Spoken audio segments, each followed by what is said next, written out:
आनंद माधवम। आचार्य सुखदेव जी कहने लगे, राजन, भगवान ने हरि अवतार लेकर गज और ग्राह का उद्धार किया।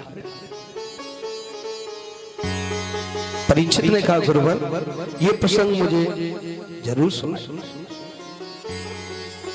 सुखदेव स्वामी कहने लगे, राजा परीक्षित, आसीद गिरवरो राजन त्रिकूटित विस्तृतः क्षीरोदेनावृतः श्रीमान्यो जनायुत क्षीरतः। सुखदेव जी महाराज परीक्षित से कहने लगे, एक त्रिकूट पर्वत था और त्रिकूट पर्वत की मंगलमयी गुफा में एक गजराज, एक हाथी निवास करता था।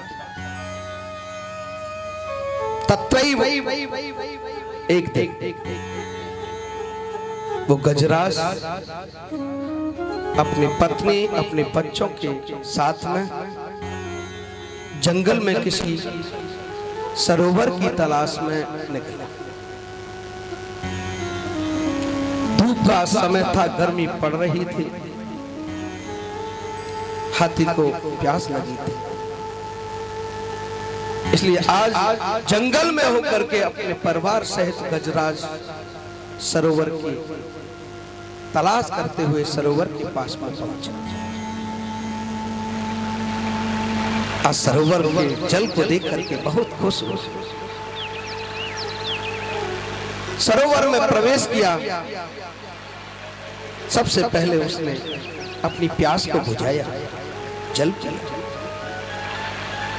उसकी पत्नी, उसके बच्चों ने भी जल पिया। हाथी ने जल पीने के बाद में अपनी पत्नी, अपने बच्चों के ऊपर सूंड में जल भर भर करके उनके ऊपर डालने लगा, उन्हें स्नान कराने लगा। अपनी पत्नी, अपने बच्चों को स्नान कराया। उसके बाद में गजराज सरोवर में अंदर प्रवेश कर गया और अंदर प्रवेश करके आज हाथी उसमें स्नान करने लगा और ऐसे स्नान करने लगा जैसे किसी मंदराचल पर्वत से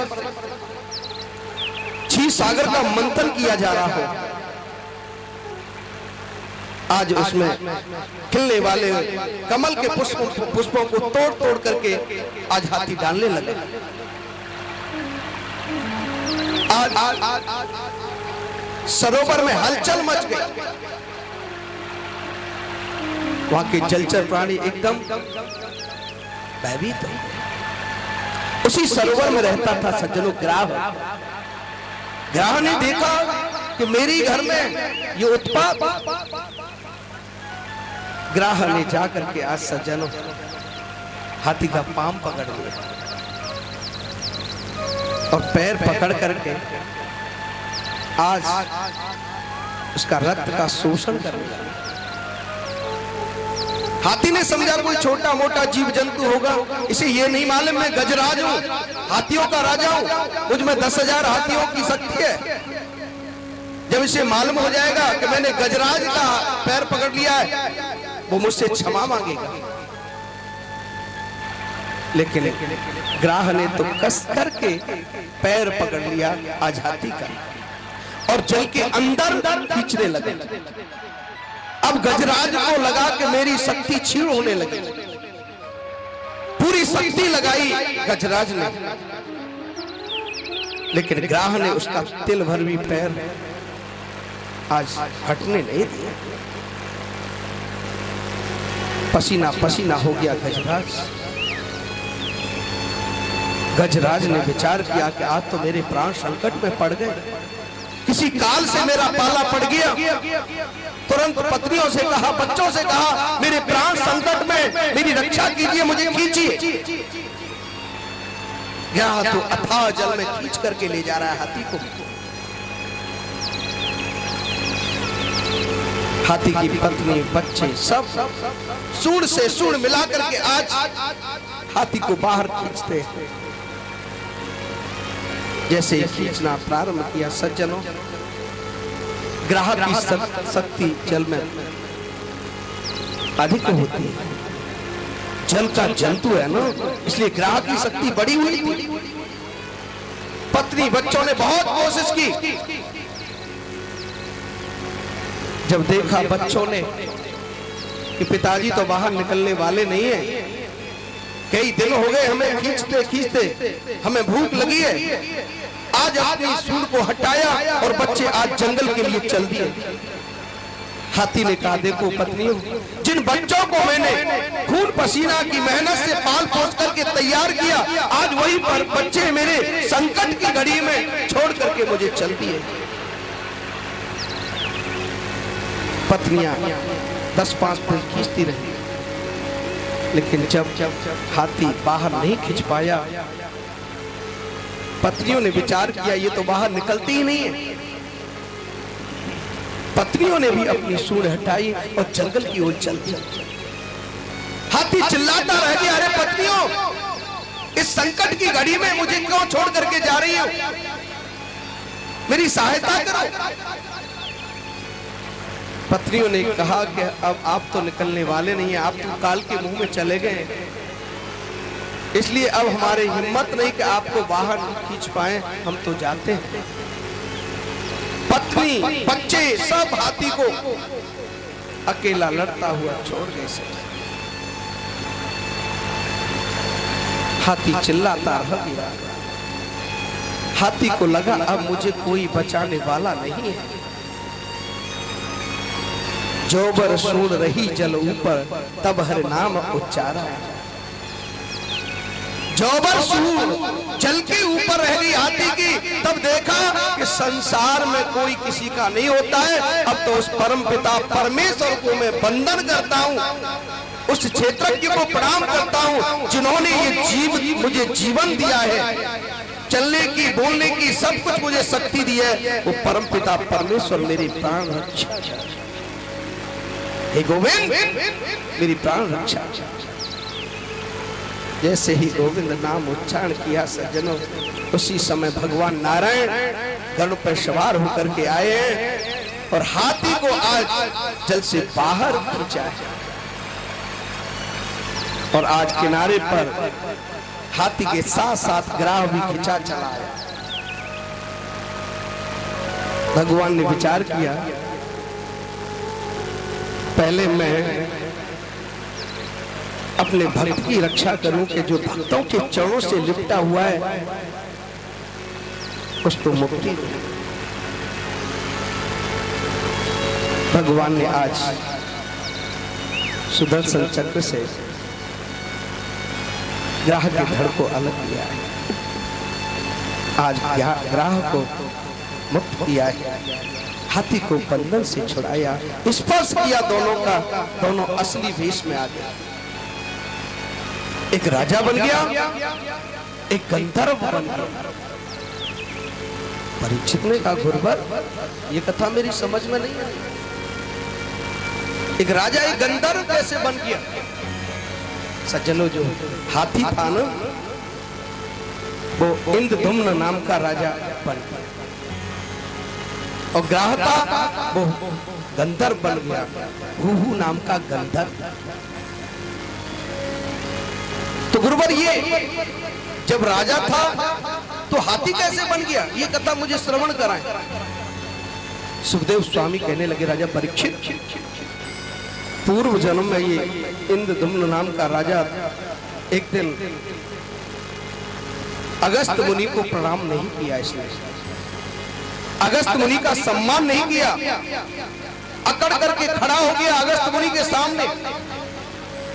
ऐसा व्यवहार देख करके अगस्त मुनि ने कहा, तू तो मेरे सामने ऐसा खड़ा हो गया है जैसे कोई हाथी खड़ा हो गया हो, तूने मेरा कोई सम्मान नहीं किया है, इसलिए मैं तुझे श्राप देता हूं, आगे चल करके तू हाथी बनेगा।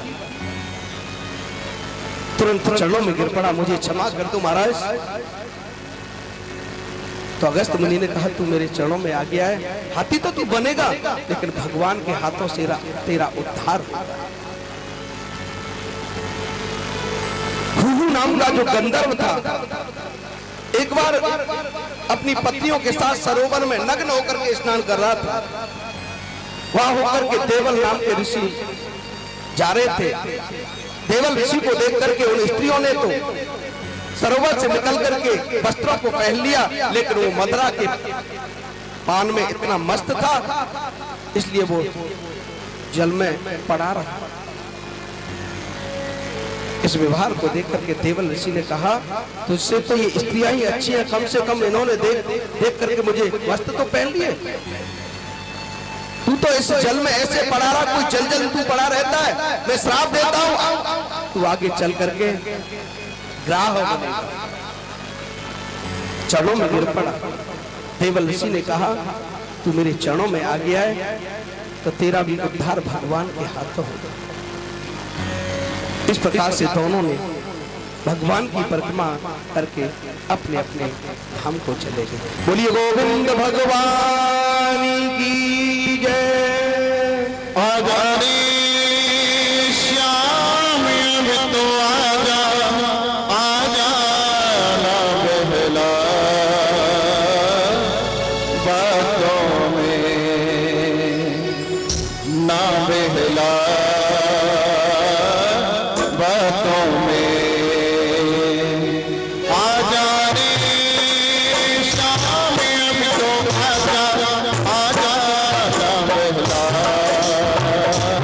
बातों में, ना बहला बातों में, ओ ना बहला बातों में, ना बहला बातों में। आजा रे श्याम अब तो आजा, आजा बातों में, ना बहला बातों में।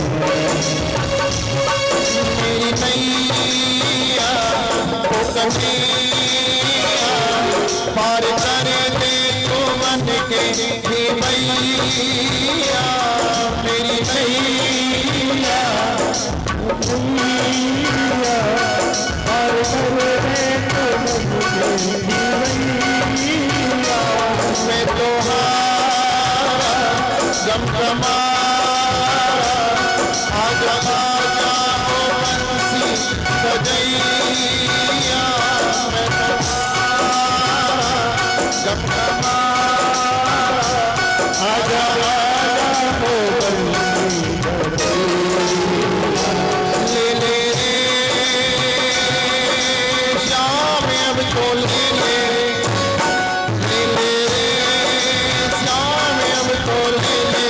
मेरा हाथों में, मेरा हाथों में। आजा रे श्याम अब तो आजा, आजा आजा बहला बातों में, ना बहला बातों में।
बोलिए गोविंद भगवान की जय। इस कथा से हमें क्या मिला?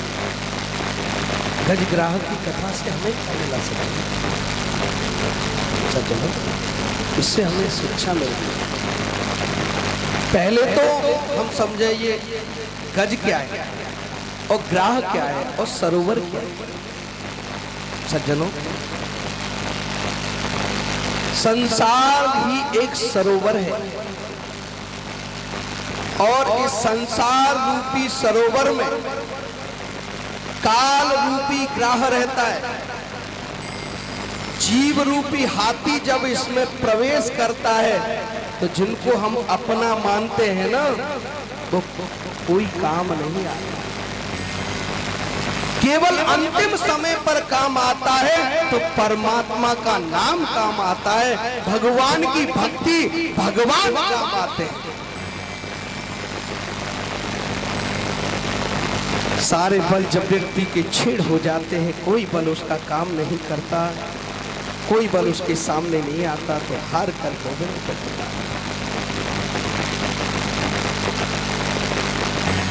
गजेंद्र ने जब कन्हैया के नाम को गया, मेरे नारायण प्रभु ने आकर बचा लिया। यदि पहले से पुकारता तो ये संकट जीवन में कभी नहीं आता। दुख में सुमिरन सब करे, सुख में करे न कोई।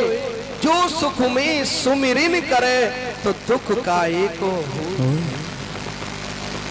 जीवन में संकट भी आएगा तो टल जाएगा जब हम भगवान को सर्वोपरि माने, भगवान की भक्ति करें, भगवान पर भरोसा रखें। भरोसा तो हम अपने ऊपर रखते हैं ना। सारे भरोसे टूट जाते हैं तब परमात्मा की दरबारी ठोकर लगाते हैं। मैं तुमसे कह रहा था परीक्षित कि विश्वास को जीवन में अपनाओ, परमात्मा को भूलो नहीं। हमेशा भगवान मेरे साथ है, हमेशा ये निष्ठात्मक भावना हमारे अंदर होनी चाहिए। और प्रभु के चरणों में, प्रभु की जो प्रसादी है कभी भी हमारे चरणों में न गिर जाए। फूल माला जो हम भगवान को अर्पित करते हैं ये कभी चरणों में नहीं गिरती। जो प्रसाद है भगवान का, वो प्रसाद कभी चरणों में नहीं गिरना चाहिए, इससे सेवा का अपराध होता है। एक समय दुर्वासा ऋषि सज्जनों वैकुंठ में भगवान नारायण के पास गए हैं। वहां जाकर के भगवान नारायण का दर्शन किया है और भगवान के चरणों में दुर्वासा जी ने प्रणाम किया। भगवान संतुष्ट हुए। भगवान संतुष्ट होकर के भगवान ने जो अपनी माला प्रसादी थी पहन रखी थी तो ऋषि दुर्वासा के गले में पहना। ऋषि दुर्वासा उस माला को पहनकर इंद्र के पास में चले गए। इंद्र ने दुर्वासा ऋषि का बड़ा स्वागत किया, सम्मान किया, उन्हें स्वादिष्ट भोजन कराया। वो खुश हो गए। जो माला भगवान ने पहनाई थी गले में, वो माला दुर्वासा ऋषि ने इंद्र के गले में पहनाई। इंद्र ने उस माला को अपने हाथी के गले में पहना दिया। हाथी ने उस माला को तोड़ तोड़ कर पैरों के नीचे कुचल दिया। और उसका परिणाम ये हुआ सज्जनों, इंद्र के पूरे राज्य को राजा बलि ने छीन लिया। दैत्य लोग सम्राट पर अब भगवान के पास में गए। भगवान, दैत्यों ने हमारा राज्य छिना लिया, हमारी रक्षा की। भगवान ने कहा, देवताओं, जब तुम पर कोई परेशानी आती है ना, विपत्ति आती है, तब तो मुझे याद करते हो, और उससे पहले तो तुम बिल्कुल ही मेरा ध्यान नहीं रखते। देवताओं ने कहा, प्रभु हम शरणागति है, मेरी रक्षा की। ये दैत्य हमें बड़ा परेशान करते हैं। भगवान ने कहा, तो एक काम करें देवताओं,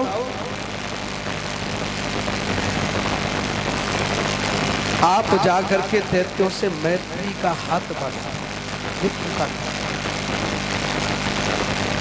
देवताओं ने कहा भगवान दुश्मनों से मैत्री का हाथ बढ़वा रहे हो हमारा, वो हमारे जन्मजात के शत्रु हैं, दुश्मन।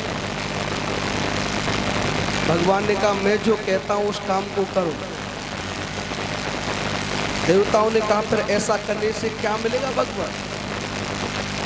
भगवान ने कहा क्षीर सागर का मंथन करेंगे और क्षीर सागर के मंथन से उसमें जितने रत्न निकलेंगे आपस में बांट लेना और फिर उसमें से अंत में अमृत निकलेगा, उस अमृत का तुम्हें पान करा दूंगा जिससे तुम अमर हो जाओगे, दैत्य तुम्हारा कुछ बिगाड़ नहीं सकता। इसलिए तुम जाकर के दैत्यों से मैत्री और एक अहमूसक संवाद सुना दे।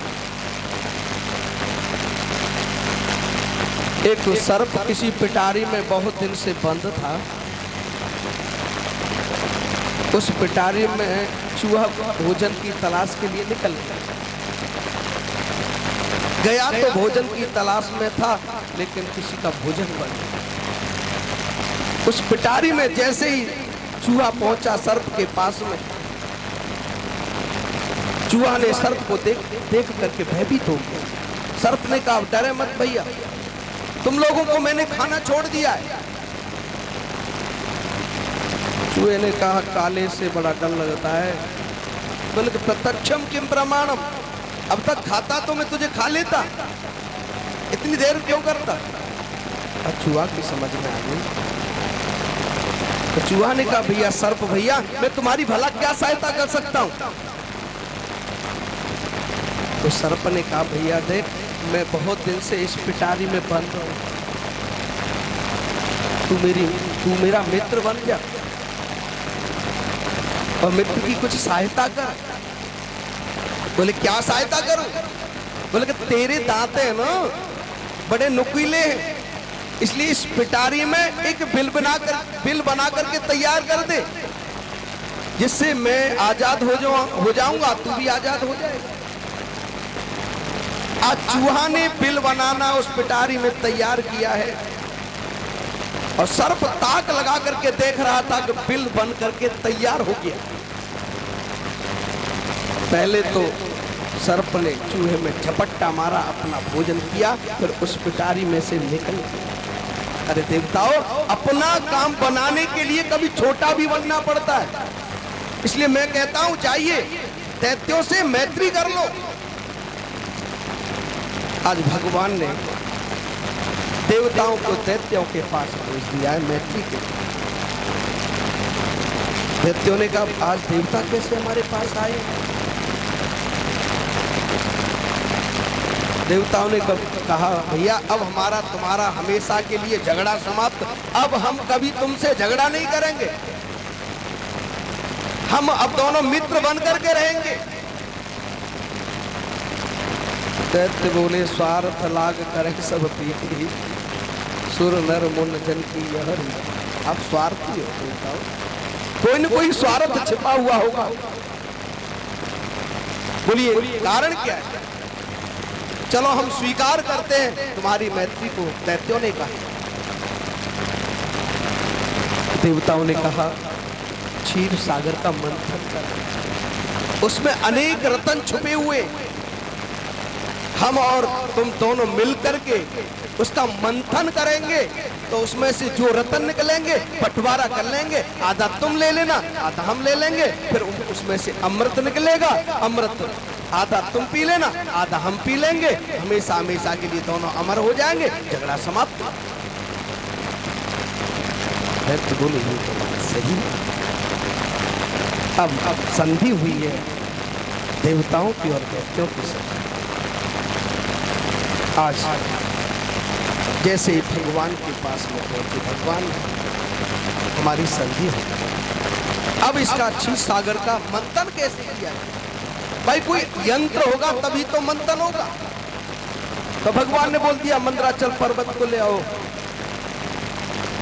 उसे क्या बनाओगे? मथनी, उसे रई बनाओ। मंदराचल पर्वत को बासुकी नाग को रस्सी बनाया। और जैसे ही मंदराचल पर्वत क्षीर सागर में डाला वो डूबने लगा। जब जिसका कोई आधार नहीं होगा तो वो तो डूबेगा। भगवान कश्यप रूप लेकर के आज आधार बना। और जैसे ही भगवान कश्यप रूप लिया है, आधार बने, क्षीर सागर का सज्जनों मंथन। और जैसे ही क्षीर सागर का मंथन आरंभ हुआ, लेकिन सज्जनों उसमें से अमृत निकलना तो दूर, सबसे पहले उसमें जहर निकला, हलाहल जहर निकला। अब देवता तो कहने लगे पहला रतन निकला है, पहली चीज निकली है, दैत्य तुम ले लो। दैत्य बोले हम मर जाएं, तुम चाहते हो ये जहर है, हम नहीं, तुम ले लो। अब उस जहर को पीने को कोई तैयार नहीं। हलाहल जहर था। तब भगवान भोलेनाथ को याद, भोलेनाथ इसका पान तो आप ही कर सकते हो। भोलेनाथ ने आज उस जहर का पान किया, लेकिन उस जहर को अंदर नहीं ले गए, उसे गले तक रखा, जिससे भोलेनाथ का गला नीला पड़ गया। उसी दिन से भोलेनाथ का नाम पड़ गया नीलकंठ। बोलिए नीलकंठ भगवान की जय।